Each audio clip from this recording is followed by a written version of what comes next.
नमस्कार, मैं ईशा दुबे और आप देख रहे हैं प्रोग्रेसिव इंडिया न्यूज। तो शुरुआत करते हैं इस वक्त की बड़ी खबरों से। AIMIM चीफ असदुद्दीन ओवैसी अब राजस्थान विधानसभा चुनाव लड़ने की तैयारी कर रहे हैं। जी हां, ओवैसी मंगलवार को राजस्थान के जयपुर शहर पहुंचे। यहां वो राजस्थान यूनिट की लॉन्चिंग के लिए आए थे। वहीं इस दौरान ओवैसी ने कहा कि इनकी पार्टी AIMIM राजस्थान विधानसभा चुनाव लड़ेगी। हालांकि उन्होंने अभी कितनी सीटों और किस पार्टी के साथ गठबंधन करना है, इस पर कोई बात नहीं कही है।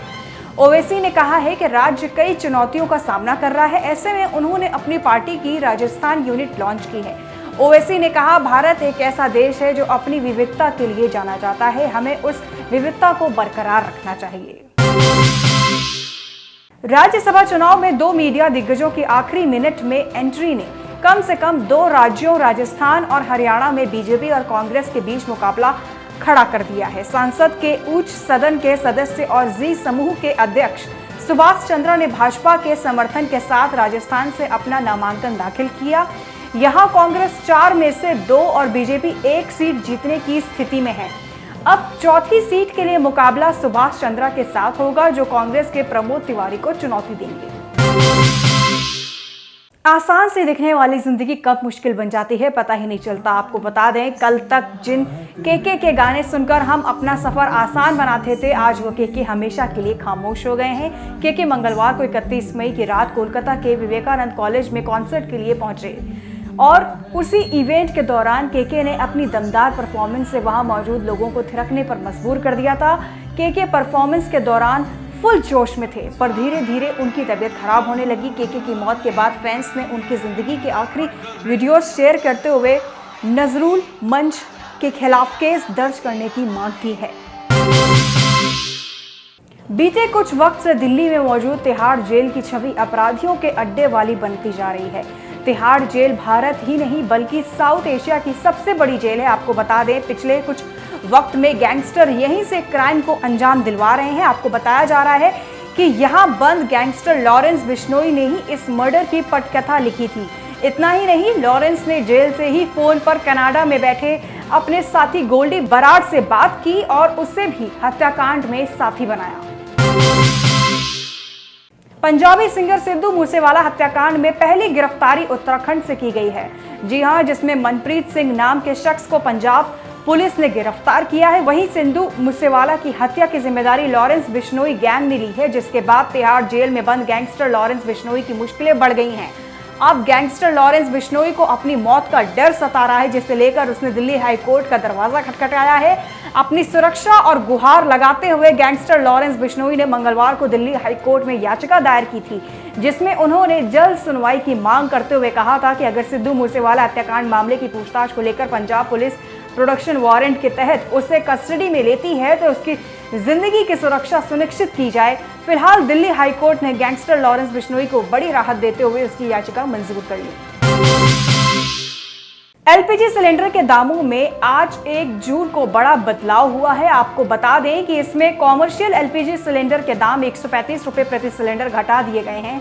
वहीं घरेलू LPG के दामों में कोई बदलाव नहीं हुआ है। जानकारी के मुताबिक ये नए दाम 1 जून से ही लागू होंगे। इस बदलाव के बाद दिल्ली में 19 किलो वाले कॉमर्शियल LPG सिलेंडर के दाम घटकर 2219 रुपए हो गए हैं।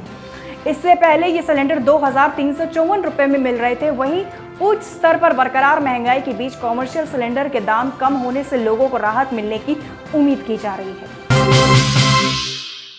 देश की तेल कंपनियों ने 1 जून 2022 के लिए पेट्रोल डीजल की लेटेस्ट कीमतें जारी कर दी हैं। वहीं राष्ट्रीय बाजार में वाहन ईंधन पेट्रोल और डीजल के दाम लगातार स्थिर बने हुए हैं। आपको बता दें कि दिल्ली, मुंबई, कोलकाता, चेन्नई समेत देश भर के राज्यों में पेट्रोल और डीजल के भाव में कोई बदलाव नहीं देखा गया। उत्तर प्रदेश की राजधानी लखनऊ में पेट्रोल की कीमत 96 रुपए प्रति लीटर है, जबकि देश की आर्थिक राजधानी मुंबई में पेट्रोल 111 रुपए है प्रति लीटर बिक रहा है। वहीं राष्ट्रीय राजधानी दिल्ली की बात की जाए तो पेट्रोल का रेट 96 रुपए प्रति लीटर पर स्थिर है। अलग अलग देशों में मंकी पॉक्स के मामले बढ़ते जा रहे हैं। मंकी पॉक्स के बढ़ते खतरे को देखते हुए भारतीय स्वास्थ्य और परिवार कल्याण मंत्रालय ने गाइडलाइंस जारी की हैं। हालांकि अभी तक भारत में इस बीमारी का एक भी केस सामने नहीं आया, लेकिन इसके बावजूद सरकार एहतियात के स्तर पर किसी तरह की लापरवाही नहीं चाहती और यही वजह है कि मंत्रालय ने इसको लेकर दिशा निर्देश जारी कर दिए हैं। ताकि बीमारी या इसके लक्षणों को लेकर किसी तरह की गलतफहमी ना रहे। साथ ही अगर आगे चलकर कोई केस आता है तो उस समय के हालात को बेहतर ढंग से मैनेज किया जा सके। मंत्रालय की गाइडलाइंस के मुताबिक लैब में टेस्टिंग के बाद ही मंकीपॉक्स के केस को कंफर्म माना जाएगा और इसके लिए पीसीआर या डीएनए टेस्टिंग का तरीका ही मान्य होगा। अगर कोई संदिग्ध मामला आता है और राज्य और जिलों में बने इंटीग्रेटेड डिसीज सर्वाइलेंस प्रोग्राम के नेटवर्क के जरिए इसका सैंपल आईसीएमआर एनआईवी के पुणे स्थित शीर्ष लैब में भेजा जाएगा। वहीं मंकीपॉक्स से पैदा हुए हालात से निपटने के लिए जो दिशा निर्देश जारी किए गए हैं और उसके मुताबिक सभी इंतजाम महामारी विज्ञान के तहत किए जाने हैं और इसमें बीमारी और उसकी देखभाल, डायग्नोसिस, केस मैनेजमेंट और रिस्क संबंधित फैक्टर्स पर भी ध्यान देने की बात कही गई है। मानसून के इंतजार में बैठे देश को जल्दी खुशखबरी मिल सकती है। भारतीय मौसम विभाग के अनुसार दक्षिण पश्चिम मानसून के आगे बढ़ने को लेकर कई हिस्सों में स्थिति अनुकूल बनी हुई है।